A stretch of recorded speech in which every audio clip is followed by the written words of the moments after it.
Ó, deixa eu até falar uma coisa. O William Gontijo Ferreira, ele foi condenado a 32 anos. Mas ele saiu com 21, né, Beto? 21, ele saiu em 2011 ele sai. Já aquela exatamente. coisinha, aquelas saídas que eu amo. Você foi condenado a 1000 anos, só que em 10 anos você sai. Aí o Wellington, ele foi condenado a 21 anos e a pena foi extinta em 2009. A Rosemary foi condenada a 18 anos, cumpriu 8 presa lá na cadeia, mas ela já terminou a pena. E é gozado que um dos motivos que eles reduzem a pena que as pessoas é o bom comportamento. Mas eu fico pensando, qual é o mau comportamento dentro de uma cadeia? É rebelião de Carandiru? Não, é e tudo. Mesmo assim todo mundo vai para o fogo? Vai para o fogo. Então, o que é o bom comportamento? Porque a gente tem que ver que no ambiente prisional, se você não fizer uma rebelião, não tem muito como ter mau comportamento. O que seria um mau comportamento dentro de uma prisão? Fumar maconha, achar o celular, serrar a grade com a serra enquanto outro ronca? Matar a coleguinha do lado. Então, quer dizer, bom comportamento dentro da cadeia, gente, não pode ser um atenuante. É commodity. É commodity. Você ser um bom prisioneiro, pelo menos, é o mínimo que se espera de você. E acaba sendo até fácil, porque você não tem uma série de estímulos. A gente vê isso muito nos serial killers, pedófilos que vão para a cadeia. É claro, ali não tem estímulo.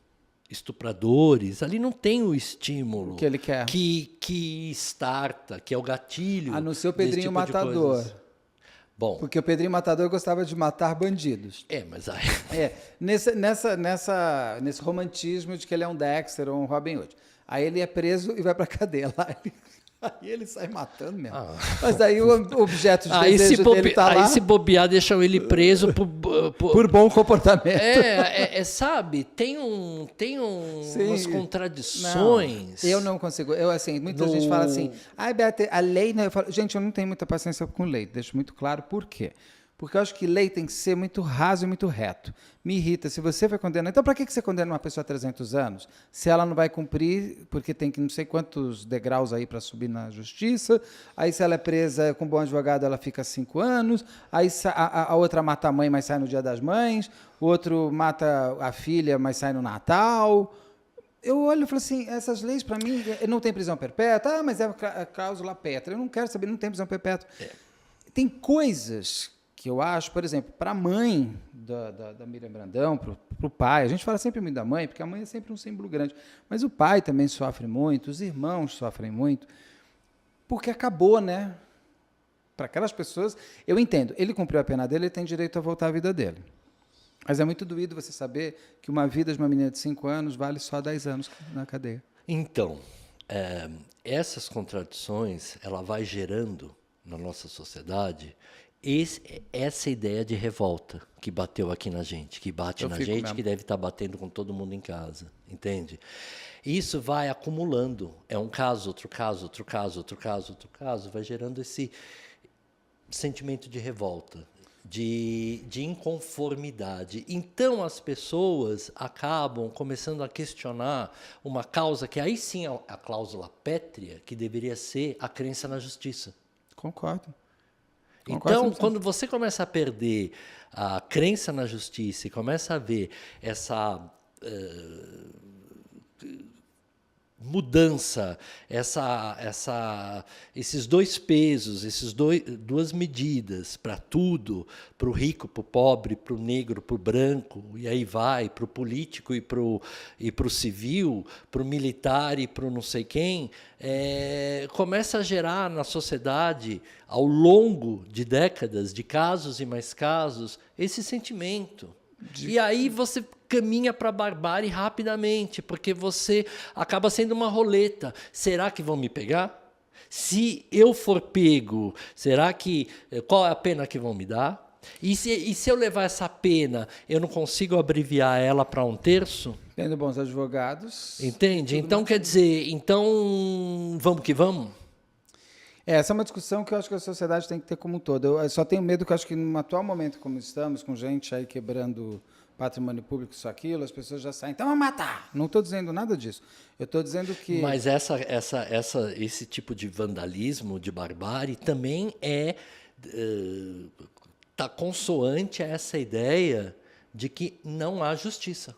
Concordo, mas existe. E que ela é móvel. Sim, tem, a justiça é uma causa, existe. É uma cláusula que a gente não pode questionar nunca. A justiça existe dentro das leis existentes. O que eu digo só é que, humanamente falando, é gritante você ver uma menina de 5 anos que foi arrancada da sua cama pelo vil metal, vamos chamar assim, e ela já pode, e os seus algozes já estão com toda a conta paga. Sim, a conta foi paga. Então eu não posso mais questionar. Mas, por exemplo, daí vira eu acho que é o Wellington, vira pastor. Me desculpa, mas eu acho que Deus não fala pela boca de uma pessoa que fez isso com uma criança de 5 anos. Era como era o Guilherme de Pádua, que era pastor. Ele pode se apegar a Deus, vai para a religião. Uma vez eu gravei numa prisão no Rio Grande do Sul. E eu fiquei impressionado. Deus me livre. Acho que nessa e lá em Barbacena, que era o hospício lá de Barbacena. Hospício que fala? É o manicômio. Foram 2 lugares que eu nunca mais queria entrar na minha vida. Não imagino como é estar lá dentro. E me impressionou muito, que a gente estava gravando, que você tinha chegada de líderes religiosos. Você tinha evangélicos que levavam preservativos, comida, conversava, falava, quando você sair daqui, me procura que vai ter um emprego. E as pessoas se convertiam muito lá fora. Aí a Igreja Católica, da qual eu fui batizado, posso reclamar, porque o padre só chegava lá, dava sermão e penitência, sabe? Então você tinha muito mais gente falando com aquele grupo que ia ajudar. Eu acho bom a religião que ela é um censurador, ela é um freio. Sim, ela mas é um freio. Não para você ser a voz de Deus. Você tem que estar sentado ali ouvindo o outro falar. Estou errado? Uma pessoa que matou uma criança de 5 anos pode falar por Deus? Olha... Ou um homem que matou uma menina e jogou ela com 20 anos? Essa é uma questão que a gente tem que olhar de uma forma muito complicada, porque ela é muito ampla, né? Porque a gente tem exemplos de santos da igreja que foram grandes pecadores e grandes ladrões, não é? Que viraram santos justamente com essa possibilidade da remissão do pecado, né, da conversão, da revelação, né, que toda religião traz em essência, né, Beto? Então, acho que a gente vai poder falar disso em breve no nosso projeto que a gente tem aí, que o pessoal vai adorar. Então, a gente vai explorar isso desvinculado, às vezes, de um crime como esse, mas é o que você está falando mesmo. Causa na sociedade contemporânea essa indignação. Mas se você olhar de uma forma ampla ao longo da história, você tem alguns precedentes. E a ideia em si é essa. Agora, não sei, Sim, né? Sim, Carlos, mas aí você tinha um outro precedente, só para a gente terminar essa argumentação religiosa. Eu acho assim, esses precedentes, você tinha um papa que determinava com um bispo, que ia lá, olhava os milagres, você vira santo na vida, né? Você vira santo depois que morreu. Então tem um motivo dentro da Igreja Católica para aquela pessoa se tornar santa, ou seja, por manipulação política, ou seja, para agradar um rei, ou seja, para agradar um presidente. Não, o que eu quero dizer assim, é que a religião, ela traz, quando eu falo da santidade, o que eu quero dizer é assim, que as religiões, elas trazem em si, né, a ideia da remissão. Tudo bem, mas e da revelação, do arrebatamento, da conversão. Todos esses conceitos são trazidos. Então, fica um pouco complicado. O que eu estou dizendo é o seguinte, eu entendo que a religião é até boa para ser um freio moral e um freio de muitas coisas não acontecem, porque a pessoa acredita na lei ou acredita em Deus. Se acreditar nas duas, então, ela até está com vontade de matar, mas ela não vai lá e mata porque ela tem medo da lei ser presa e tem medo de Deus e não entrar no reino do céu dela lá. No caso do Wellington, ele se torna um pastor, ou no caso do Guilherme de Pádua, ele se torna um pastor. Eu posso, sim, questionar no seguinte sentido, ele está se usando dele em si como instrumento pela palavra de Deus. Bom. O santo, ele foi santificado Não, tá certo. por alguém. Mas olha... Ele virou... mesmo porque e abriu uma igreja. mesmo porque na religião evangélica não há essa Não ideia tem santo. de santidade. Então, né? ele é o homem de Deus. Então, ele é o homem da palavra. Da palavra, né? então. O homem da palavra. Vai pregar Agora, o quê? Vai pregar assim, o quê? O perdão? É lógico que ele vai pregar o perdão. A coisa que ele mais quer é ser perdoado. Exatamente. Pela Você sociedade. falou tudo. Exatamente. O que ele mais quer é ser perdoado. Quer ser perdoado. E essa dinâmica é uma grande dinâmica que está dentro de um paradigma de sociedade, que é aquele que é o médico doente, o curador que quer ser curado. Mas você acha que ele quer ser perdoado? Porque ele sente a necessidade do perdão. Humanamente, ele parou, olhou e falou, eu sou um monstro e eu preciso ser perdoado. Ele tem... Ele quer ser perdoado porque ele quer ser amado. Não, ele precisa ser amado. Então, Ele não é o perdão em essência, do sentido empático. Ele foi pedir perdão para a família dela? Claro que não, porque inclusive um dado aqui do caso... nem aquele vídeo cafona que o Guilherme de Pádua fez não vale aquilo, né? Aí tem uma questão, né? O tal do Wellington, é o Wellington que virou pastor? Se eu não me engano, é o Wellington que tentou ser pastor. Ele é pastor. O Wellington ainda é um cara que ninguém conhece ele não teve uma exposição como o Guilherme de Pádua. Então pode ser que aparece alguma pessoa falando de moral. Ele pode ainda chegar numa comunidade com alguns fiéis da igreja dele que não lembram dele. Eu não lembrava da cara dele antes de estudar para o caso, de olhar da Miriam e da mãe, sim. Da Miriam e da mãe, sim. Mas deles, não. Agora, o Guilherme de Pádua era um ator? Era uma pessoa que todo mundo, quando fala, lembra da imagem dele. Se não agora... Pelo menos na época do crime, que foi muito exposto. Sim. Então, eu acho muito estranho uma pessoa ir para o pastor Guilherme de Pádua querer ouvir o que o pastor Guilherme de Pádua tem para falar sobre a palavra de Jesus. Sobre amor, sobre Deus, sobre perdão, sobre viver, né? Não é? Uma coisa assim, quando a Juscelia, eu separei aqui que o Estado de Minas, o jornal Estado de Minas, a Juscelia fala para eles que quando acontecem algumas coisas, ela fala assim, da soltura deles, algumas coisas assim, ela diz, acaba o sentimento de que alguém estava pagando pela morte da minha filha. Os únicos punidos agora somos eu e minha família. Terei a prisão perpétua quanto ao direito de conviver com a minha filha. Serei a eterna punida. Falou a Juscelia. Em 2010, a Juscelia viu o Wellington dentro de um carro no sinal de trânsito ao lado dela. Isso que eu ia falar. E ela diz, vi que ele me reconheceu. Eu me senti muito mal. E poucos meses depois, ela viu novamente o Wellington a pé, passando por ela de cabeça baixa. E ela fala... Ele vê ela e ele abaixa a cabeça. Aí ela fala, pensei novamente em perguntar por quê. Mas não perguntei. Peço a Deus para não me encontrar nunca mais com eles. Então, a sensação de impunidade ela é muito grande, porque seria minimamente que esse cara aqui teve essa pena de 33 anos... um de 33, outro de 45, mas ninguém... que ele cumprisse 33, poxa. Também. Porque dentro da falta... Condenado a 42, Wellington a 21... William, 42, acho que é ele que matou, né? William, há 32 anos. Wellington, há 21. E a Rosemary, há 18. Então, porque ela foi só o que é louco, porque geralmente quem pensa... Mas acho que ela não Suzane, provou que ela executou.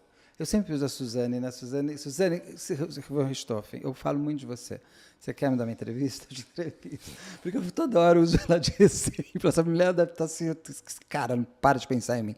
É que ela é sempre um bom exemplo. É porque ela, exatamente por ela ser filha de quem, e ela seria uma das maiores, ela pensa, ela não age, mas ela seria uma beneficiária e tanto. Então, a pena dela, acho que é um pouco maior por isso. Tem que também ver como é que a defesa e a promotoria se apresentaram, né? Tem sempre a dinâmica da apresentação do caso, mais o entendimento dos jurados vai fazer esses agravantes, digamos assim. Acredito eu, não sou da área. Mas é o que a gente vê por aí, quando a gente lê tudo isso. Mas aí é a tal história. Essa coisa de prescrever pena sempre vai gerar na sociedade e na família das vítimas, e às vezes até a sensação de impunidade. Então, se você falar para mim que o cara está preso, que cumpriu um crime de 33 anos e depois daí ele sai, é óbvio que a Miriam não volta e ninguém vai tirar o sentimento da Jocélia, dos pais. Isso é óbvio. Mas ele cumpriu tudo. Mas, pelo menos, ele cumpriu aquilo que foi determinado e é uma parte da vida dele que faz com que... Sim. Entendeu? A própria sociedade, se não ele, se ele é incapaz dessa percepção, mas que a própria sociedade se sinta amplamente representada e defendida nesse caso. Quando você tira o cabra, depois de tão pouco tempo, a sociedade se sente traída pela justiça. Essa é a verdade. Sim, e não só pela justiça, mas pela execução da justiça, que também é uma outra questão. Então, a gente fica com a porta aberta para todo tipo de assunto e de tema daqui para sempre, porque isso sempre vai aparecer. Né? Agora, uma pessoa que faz... Porque as pessoas levam em consideração isso, tá, Beto? Muita gente que entra numa mecânica criminal, ele leva em consideração isso. Sim, concordo.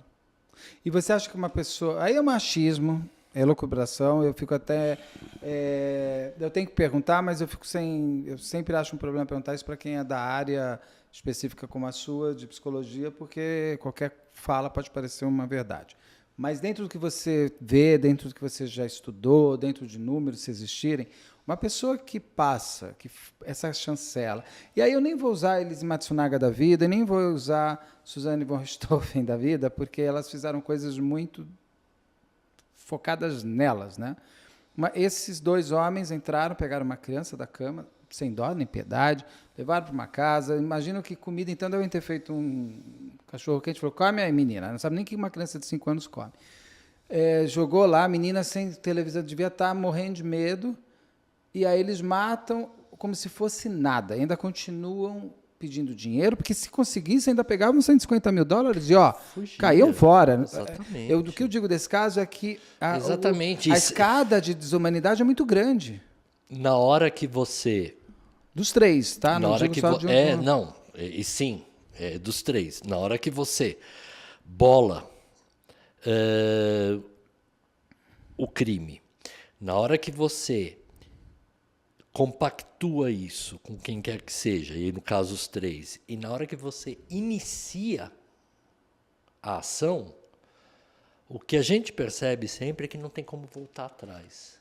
Então, e aí uma coisa vai, como a gente já falou várias vezes, uma coisa vai piorando a outra.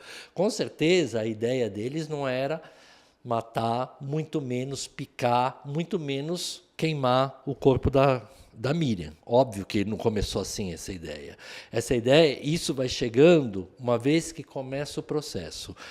O start do processo é sempre visando o imediatismo e uma incapacidade de uma avaliação real